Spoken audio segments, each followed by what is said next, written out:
the Dane and Josh show. I am honored to have a special guest host. At this point, we consider him just one of our friends and mentors. Dane's off calling the championship game for Chaos, so I'm glad to be hanging out with my mentor Nick Best. Nick, how you doing, brother? Good, Josh. What's going on, man? You Ready know, for some fun today? oh man, I'm ready, dude. How was the last meet with you and Callie? Getting back, everything okay with y'all? Yeah, everything was great. She's not gonna be able to do scale very much longer.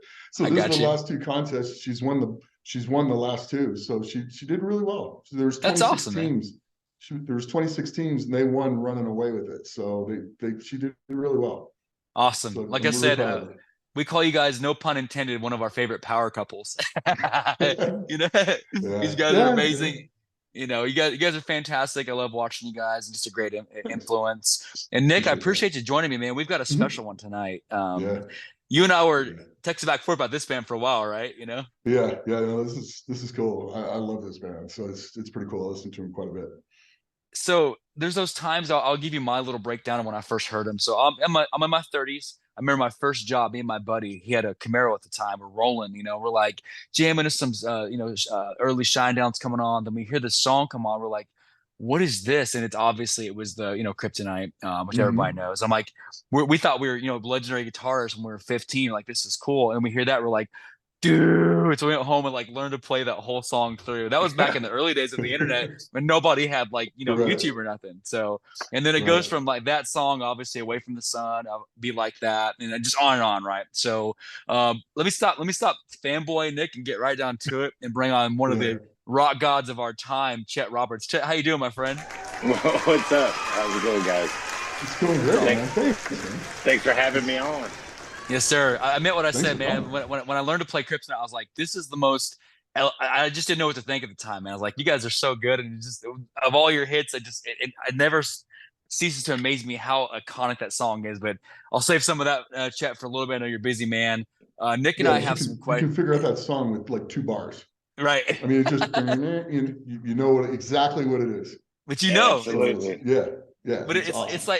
like when you hear certain sounds, right? Like when they play those Mhm. games on the radio, like, oh, that's Kryptonite. And then anyway, so Chet, man, Yeah, thank you again, you and the boys for obviously giving us all this great music for so many years and still going strong. Right Got some on. questions for you. I'm going to take the lead, then Nick and I are going to go back and forth. So Chet, I know with obviously with Three Doors Down and the iconic guitars that you are, heck of a lead solo player. Your scales are amazing. I started playing when I was 15, so I kind of watch what you do. But before Three Doors Down, man, there's got to be some, maybe some early garage band days. Got to be something. Take me back to when you first started playing, man. Like how old were you and what was the scene you're in? Things like that. Oh wow, man! I was 12 when I first started picking up guitar. I didn't have. I mean, I was listening to kind of my dad's vinyl collection. I didn't have.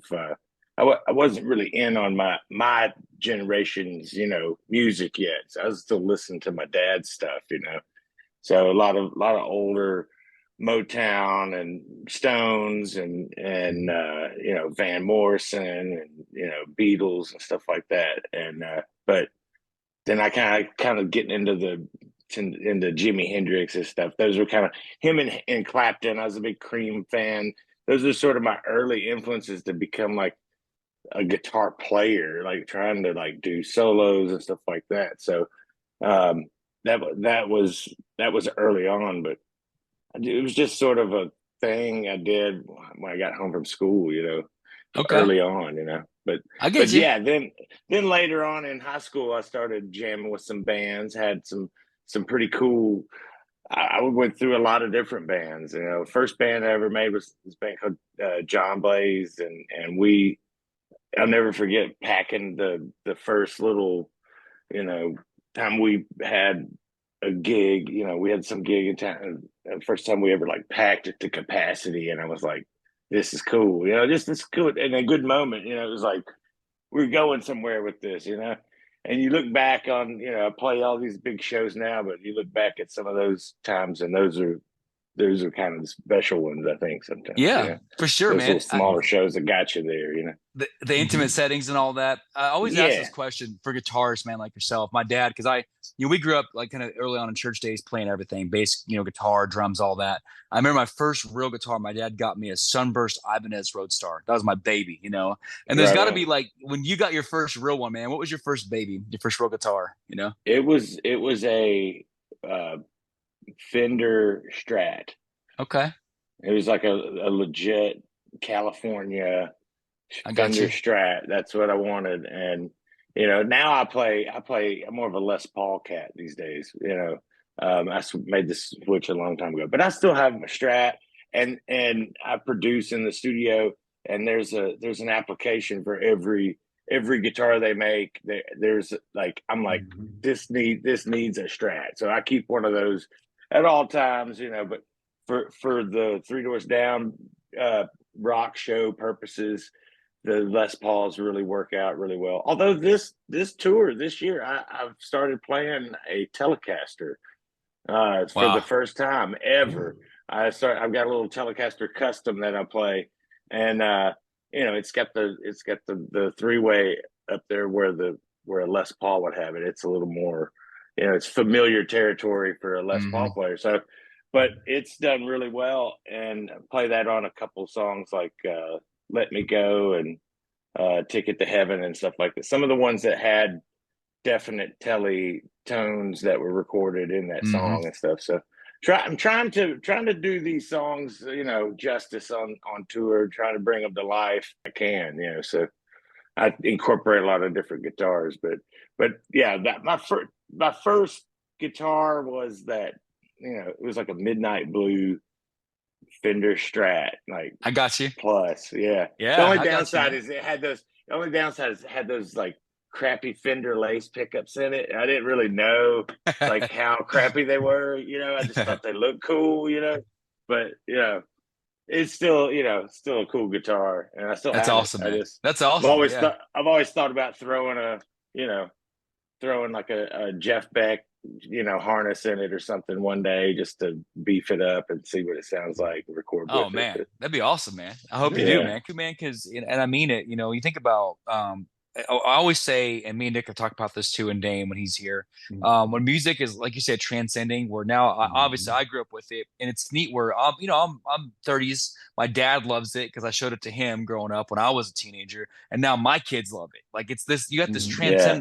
transcending thing where you're going across different generations, and now like good music. I believe good music never dies. You talked about the vinyl when you're listening to it from your dad. Now you Yeah. guys are in that same like now you're in that vinyl speaker where it's like, hey, Three Doors Down, pass it on. So I guess what I'm saying, Chad, is the influence that you've left on me and my family, and of course Nick and all of us. What's maybe you spoke of Beck a little bit, maybe Clapton, maybe not so much one or two, but maybe a style of music or someone that's really pulled at your heart. What's some influences on you as an artist? Maybe not just guitarist, but influence on you.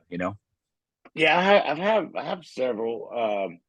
I have I grew up like again. I was very influenced by my dad's music, and he was a huge like his number one top artist was Roy Orbison, Okay. and of course Roy lived here. I know I've met his sons. I know some of the Orbison boys and Wesley and stuff like that. Grew up right down the road from me and stuff. So uh, he was that was a big musical influence. But as far as my generation's music goes,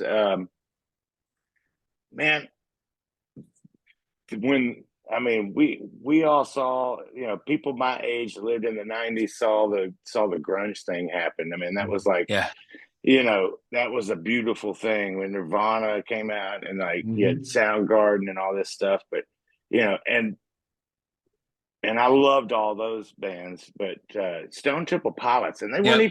even they kind of got lumped in that. They were like they weren't even They weren't even grunge, man. To be honest, I don't well, think. yeah, and they weren't a Seattle band anyhow. I think they were out of L.A. or somewhere in California. But that just always dug their music, man. They just always Yeah. never disappointed with their albums, and it was just some of the most intricate guitar work, and the DeLeo brothers, and Oh yeah. Yeah. it was just a beautiful mess of, you know, that's It like worked.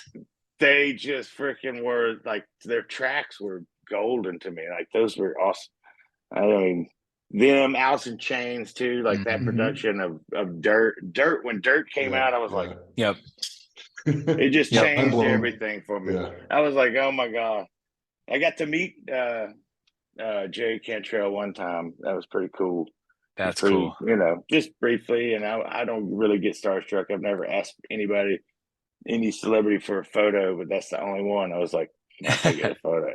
He was kind of he was like one of my guitar gods too, you know, like as far as Alice in Chains was playing Facelift and Yeah. you know, Man in the Box and all that stuff when I was in my old bands in high school and stuff. So yeah, those were some of the main Soundgarden. Wow. Yeah. All those good ones in that 90s era. Those were kind of my rock go-tos, you know. But I get you. And Nick, is before you take for Nick, I think about, man, and Chet, it's got to do something to you. And I try to understand the surreal side of this. Like you, I'm not trying to pander. I'm being real. You look at the numbers and people that love you guys even now.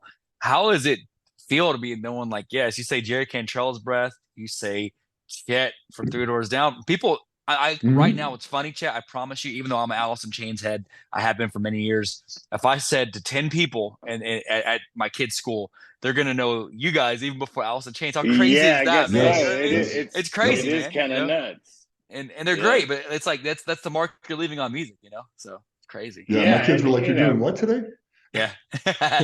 Hey, that's it. It's, you know, I definitely know that I'm in hallowed, you know, I'm in a hallowed spot in this band, you know, and so I don't, crazy. you know, take it very, you know, seriously, you know.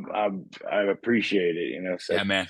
But and I always try to, like I said, I try to do the band justice when we play. I just want to be, you know, I want to bring the music across in the way that, you know, sounds good and it's got vibe and everybody is enjoying it. And I think I'm doing okay. I think I'm doing all right at that. I think you're doing fantastic. Go ahead, Nick. A lot better than okay. Appreciate it. Go ahead, Nick. Appreciate it. So what do you want to do next? What are you and the band going to do next? Yeah. Well, so for next year, what's already on the book, I'm sure Vegas? some of your listeners Vegas, I don't know. We played there this year. It was like 114. It was like, it was hot. Maybe in the winter we could go play there. That's what But no, we some of your listeners probably already know this. You guys probably already know, but we're doing a Creed tour with them on that cruise. It's like a Creed cruise, and that thing sold out like instantly. So that's kind of a big that's right now. That's kind of the big thing on the early, you know, summer, spring kind of books right now.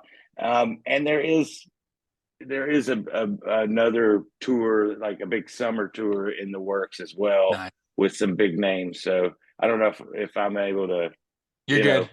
spout it off yet, but there's some stuff working. So we're gonna be out there playing next year. So I love that.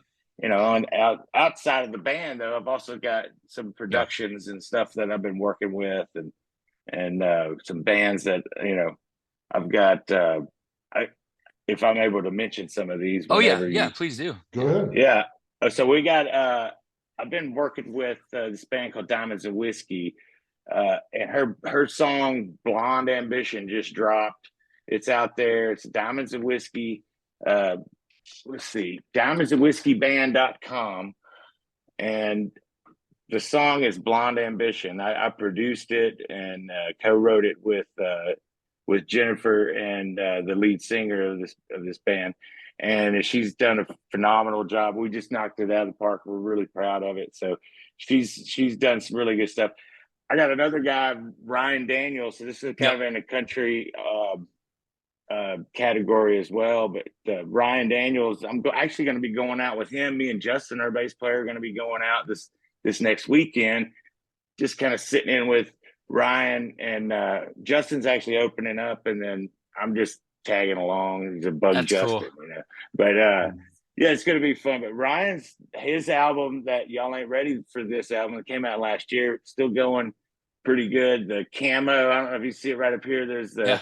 it went gold last year, and it's supposed to go. It got certified Spotify gold, and it's supposed to be going platinum this year. So that guy's he's on a good roll. He's a great performer, a great songwriter. And I've got another band. I'm busy, man, in this production game, man.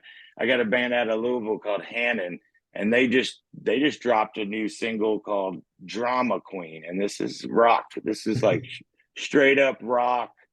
And if you're a rock fan, you would love this band. We did a whole album with them, and they're really good dudes, and it's good straight up in your face rock and roll. Hannonmusic.us, I believe is what it is, and it's Drama Queen. That's the latest one they got out, and they also had out Drive is one of them. These are some good bands, and some of my projects that I've been working with recently that I'm really proud of, and I think we're doing some good stuff here in Nashville. So I think that's Nick, and definitely Chet. We'll share the heck out of it. That's what I like to see is kind of what you're working on. Obviously with the main band, but I love to see that side stuff. So we'll share the heck out of it. I'm very familiar with Diamonds and Whiskey. I'm very familiar with Diamonds and Whiskey, and I've heard Ryan a few times, man. That's cool. So we'll definitely share that as well, man. I'd love to see your reach now, giving back, like you're paying it forward. That's really cool. So yeah, love to see that. I've always kind of had my hand in the production part of music making, and like I said, before I even got in kind of playing with the band, I was working with them in the studio, so I was an engineer and everything beforehand, and studio engineer, recording stuff with them, and I remember being in Blackbird and playing little parts. I did some piano on the self-titled album and stuff. It's little things that not a whole lot of people know, but I was on that album in this really weird, just sort of subtle way, kind of, and then 2 albums later, I was in the band, it's weird. Yeah. So it's crazy. Yeah, man. So, but anyhow, yeah, that's good. It's crazy road, man. Music is something special. I've always loved it, and I love the connection it makes with people, and it's something you can't get that feeling anywhere else, man. I know that much, especially playing it up on stage, man. That's the best. Hot dang, that's good. Nick, you talk about that a lot, man. Because Nick, with you performing and lifting, and you said you couldn't do as much music, right, Nick? Would you say, or you got to have that, right? Yeah, I mean, I get it, because it's fun connecting with people, connecting with the crowds, and it is a rush when you look up and there's like 60,000 people staring back at you. Oh man, it's great. Yeah, all that energy, all that focused attention and energy, and then you're reciprocating it back, and it just sort of momentum's that up into the night, and becomes just a great night. And everybody, like, it's you walk off that stage, and you're on a natural high for a good 15-20 minutes after that. Man, and then there's a big huge crash afterwards. You're like man, it is. It's a dopamine release, man, and it's definitely something I feel like you get hooked on, man. You love that feeling, because it's something great. So, man, it just makes you want to take a nap once it goes. It goes. Once it goes away, you're like, man, I love it. Well, there's a segment every time, Nick. I know by now, Nick, you're a pro at this, man. You're an old pro now. Chet, there's a segment that we do, Chet, every episode, and I almost even want to bet you money, man. I know you've done millions of interviews and all that, but I promise you haven't had a segment quite like this. This segment, our fans actually help us do it. Our fans worldwide, we have a little segment that's called Rapid Fire. Now, what this is, it's PG, but we're about to get real weird for a second, okay? So what it is you, and what me and Nick do, or whoever's co-hosting, we bet on what we think you're going to say. we bet lunch that on what we think you're going to pick. It's almost like you're on DraftKings and we're betting the spread of what we think you're going to say. It's pretty fun. I got you. I think I know. So one of us is going to win, one of us is going to lose. And these 5 questions, imagine that time doesn't exist. You can go back in time just for a minute. There's no reality. Time doesn't exist. Okay. So, Nick, I know I sent you these. You got your picks, Nick. You ready? These are going to be good. So I'm going to present these and I'll give you a second. I thought I did. The first question, Chet, I'm going to roll with this one. Okay. So rapid fire part 1. These questions as fast as I can. Well, it doesn't have to be as fast as you can, but you have to commit to picking an answer. You got to have one of the two. You just got to commit to an answer. It's more so just you can't back out of it. Rapid fire is just the name of it. But you're gonna give me options, I guess. Yep. Okay. So first one, imagine before you've been producing with Three Doors Down and all that. You're going back to 1992, and you get a chance to be responsible. Well, I guess 80s and 90s, both decades. You're going to be responsible for making one of these 2 songs. This can be your debut. Both great artists. They're typically maybe one-hit wonder stuff. You can be responsible for making Ice Ice Baby or Karma Chameleon. Both. Let's go. Yes, probably have to go with Ice Ice Baby. Let's go. I had you on that one. Nick, in the back of your mind, Nick, did you have that? I would have picked that one too. Yeah. Got you. Just because I got a crazy, Rob Van Winkle story. I know him. I met him a couple times. He's a cool dude. Yeah. That's cool, man. He's got other songs too. He's got like 80 albums. You know what I mean? Like the dude has been hustling, man. But it's just actually and like in this older band I had, we actually opened up for him in Wichita, Kansas, like years ago. When kind of right around the early 2000s, and he was kind of doing a rap rock thing, because I guess it was right around Limp Bizkit was kind of out and Korn and all that stuff. I guess he was kind of revamping his thing or whatever. But we did opened up a show for him. What's crazy about that, Chet? Because I live in Wichita, and I'm almost certain it was the Cotillion because I think I was there because I was a huge Vanilla Ice head. So no, it was Rita's Little Uptown. Yeah. Okay. Yeah. It's a little bar, man. Yeah. That now? Is it called that now? Well, they changed the name, but that was like they kind of like the ownership. It's a long story, but Rita's was a thing before they transitioned to the Cotillion, man. That was what a place, small though. world. It was. Yeah, it's crazy. It's nuts. That's crazy, man. Wow. Yeah. Crazy. So next one in this. So obviously, I seen you even posted this pic one time. It's funny. I know you and Guy Fieri are like twins from different multiverses, right? Oh my God. Well, I was going to say something about that, but okay. Both good looking dudes. So this next one, you get produced or you get offered to do 2 things. So check this out. They come up to you, guy's going to take a season off. It's all good. Nothing's wrong. Just taking a season off. So you can either it can be the next in line for Chet's grocery games. You can be on Food Network. Or B, check this out. You can fill in for a season as the next quarterback for the Minnesota Vikings. Food Network or Minnesota Vikings quarterback. Which one are you going with?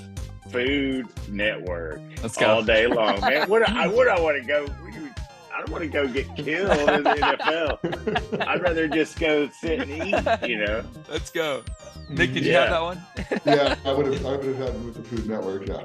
I got you. Yeah, I'm not athletic. I mean, you see this body? Like, I would die. The temple. There. I see the temple, bro. It's all good. Yeah. I love it, man.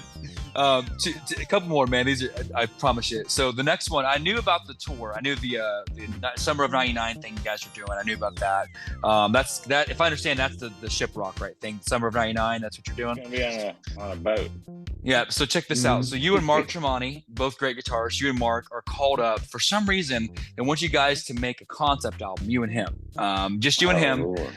And they give you 2 things for the content of this concept album, and you have to write a full-length album about one of these 2 concepts. Option 1 is you got to write a full-length album about Easter bunnies. Somehow got to make it rad and rock. Or B, you've got to write a full-length concept album about different types of batteries. So Easter bunnies or batteries, you guys got to make this rock and rad. Which one are you going with? Batteries. Let's go. I actually didn't have that one. I just think there's more options, you know, for an album. like, you know, you have all the different types. There's only one Easter bunny. You got like, you could sing about double A's. There you go. That's one song. Triple A's is another song. And you can do a whole kind, like, do some lithium.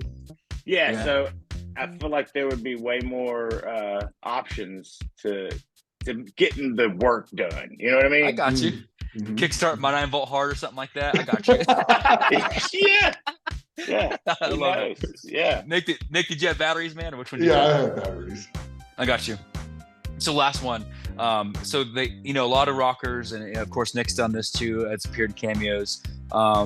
They call you up and they say, "Hey, Chet, we want you to be a part of one of these 2 upcoming franchises. We want you to be an actor. Put the guitar down for a little bit. We want you to fill in and be a part of one of these 2 upcoming reboots. They're going to reboot these series, okay? So option 1, you get to be a part of the reboot of the Vikings, awesome TV show Vikings. You know about that? Really cool show. Yeah. Or you can be, check this out.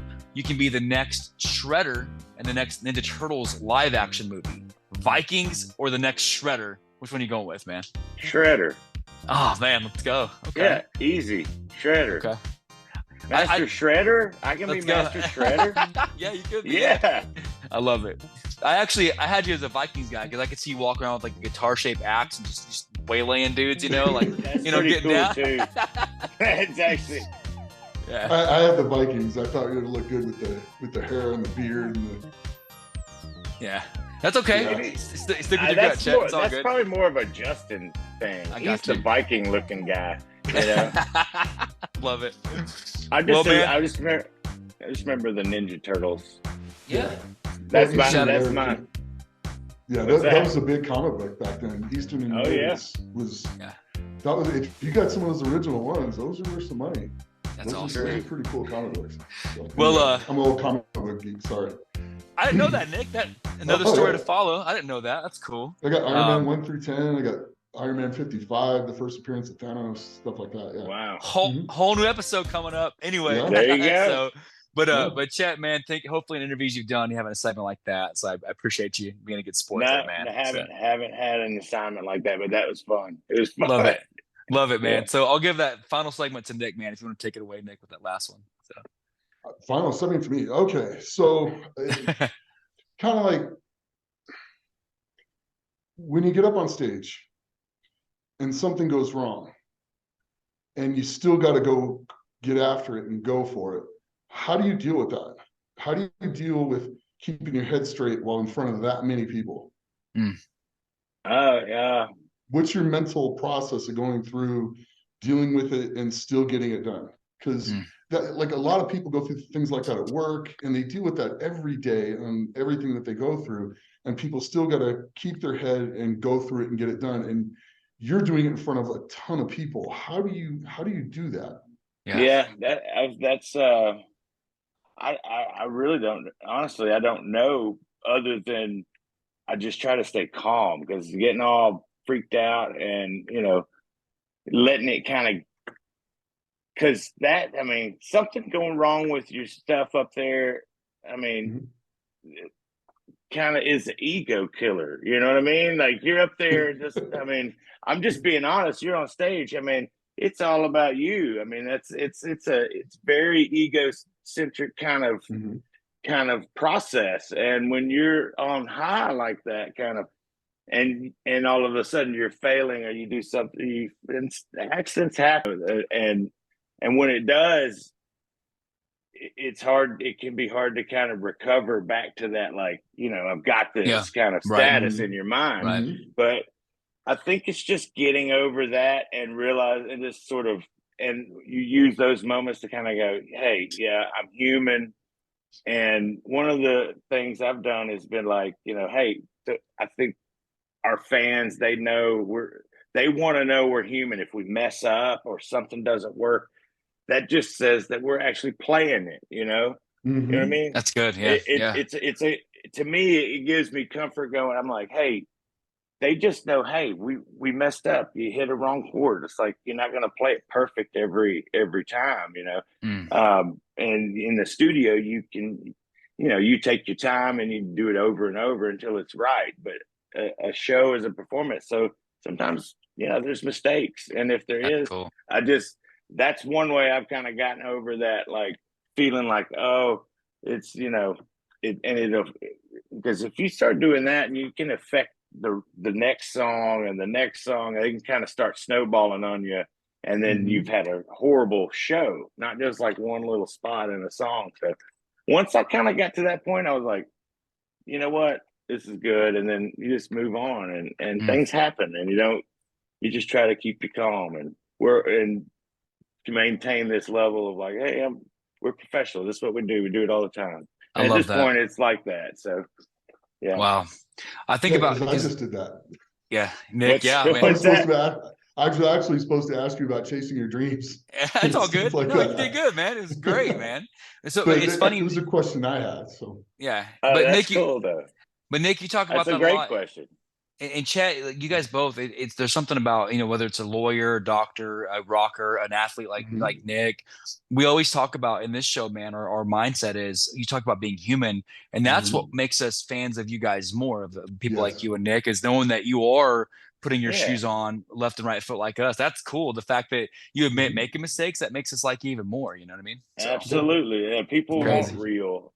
I think people want real these days. They want it more so than ever in this sort of AI world we're going into and stuff. It's so I always try to, I'm not ashamed of that. Hey, I make mistakes. We all do, everybody's, it's just part of being human. So I love embrace that, man. them, and just, and be good, be kind to people, and spread good vibes and love. Well, you definitely do a great job of that, Chet. Again, stuff like this, man, we can't say enough thank yous. Always let it be known that stuff like this, open invitation, as you continue to progress with your projects, man, you're welcome to bring them on and showcase them too. We love what you're doing. We think you're an amazing person and an artist. And I will say you wore it better than Guy. Much love, Guy. I'm just kidding, man. But we love everything you do, man. It's just something about you where it's humility, but also confidence at the same time. We teach that to our athletes because we coach too, and Nick can speak to this too. You have humility, but you also got to know your worth, and you have a good balance of that. And we respect the heck out of that. I appreciate that. That is, and I agree. I agree 100%. You guys are cool. I appreciate it. Love it, man. Well, Nick, I'm going to let Chet get back to his night. Chet, we appreciate you greatly, man. It's been a true honor. We'll definitely be in touch very soon, Chet. We'll get this out. And, thank you, guys. I can't thank you enough for making time to do this. Okay, Chet. So, all right, thank fellas. you, brother. Yeah, much love, brother. Rock on. Good Okay. night. Yes, sir. We'll be in touch. Good night. So, Nick, you're welcome to drop off, man. So, Nick, when you think about this guy, I'm speechless, man. What do you think, man? Cool guy, huh? Yeah, I tell you what. There's some people who, when you meet them, you're like, oh, I wish, it's like, okay, that's a person when you meet them you're really happy you met him, and you're really happy. It's just, he's a genuine guy, and you don't run into a lot of people like that, especially at his level and things like that. So it's kind of neat because you never meet your idols. That's one of the guys you want to meet. Yeah. He's one of the people that you can look up to no matter what age you are. So and respect, and just the be kind thing. That was amazing. And just, he's quite a special guy. Kind of speechless, man. I think about, and again, when I first had the privilege, because I told you when I had the courage to meet you, and how gracious you were to us, that's how we feel like, man, I'm people just like mean. yourself. But but just a generous, kind man. And my daughter calls you the gentle giant. That's what she always calls you. He's so nice, but just the way you were to us. And you see Chet doing that same stuff. He knows he don't have to do this. He doesn't have to take time. People are going to listen whether he does interviews or not. And it just makes him all the more cooler when he's talking about, hey, I mess up just like you guys. And it's cool to see the human side, so. Yeah, no, absolutely. And that was pretty special. I really enjoyed that. That's going to be a heck of a tour, man, too. Them and Create on tour together, plus a bunch of. Oh my gosh. Yeah, I'm gonna have to find a way to travel that. Yeah, gonna have to get my Jinko jeans out, Nick, and frost the tips of my hair, and gonna go back to 1999, man. Let's go, So. Well, maybe I'll do the goatee, but I can't. Yeah, there you go, man. Get you some Jinkos, man. There you go, and some rock that, but some Doc Martens. We'll go back to the 90s and all that. So I might be able to dig those out of somewhere. I think I still got a pair somewhere. But yeah, it's a crazy festival. There's I think it was 100 bands or something. It's got I think I saw Crazy Town on there, all this 90s love, So, sweet. But But no, man, and it's neat. Like I said, kind of circling back for a second, like how I Mhm, look at you, and Eddie and Brian, how you guys are just in this mhm, world where you just know your worth, right? And he's mhm. like, he thought it was cool. He said, "Yeah, I've met a lot of celebrities, but he didn't let that go to his head." And he's in that same Right. air as Jerry Mhm. Cantrell, Chet Roberts. Didn't let it get to him. Like, No. oh, I got a job to Yeah. do still. So Yeah, it's crazy, like I said, it's just it's just fun to meet down to earth people. man. And I mean, and he's just down to earth, extremely talented, and a great influence Yeah, just all the way around. So it's kind of neat when people like that influence in a good way other people. It yeah. just makes it that much more special. I think in closing, because you mentioned that a little bit too, how you're kind of giving back to up and comers, and you see Hmm. that every good person, whether it's you, whether it's Obi or Chad or different genres, giving Hmm. back to the next generation. So No, yeah. I mean, what else? I mean, if we don't give back to the next generation, where's the next generation going to be? right, right, man. So, I mean, you want to see everything progress, not just my little niche. I mean, it's good to see all the youth grow up and flourish I love and that. move forward. Well, that was another. I keep getting all these bucket lists checked off, man. Like I said, we started our Yeah. snowball of meeting you. We had a chance to work with Sixth Century, who they love you. Mhm. Chet was a big one. This month's a big month too. We got a huge month ahead of us, man, of athletes and artists. So again, Nick, it's always my privilege to get a chance to chat with you. On behalf of Anytime. Dane, who's calling games. Yeah. Thank you, Nick. Thank you, Chet. Three Doors Down. Thank you, all you fans out there that make this possible. We'll close it on this. Don't forget, as always, that we love you. And if Dane was here, he'd say, thank you for listening.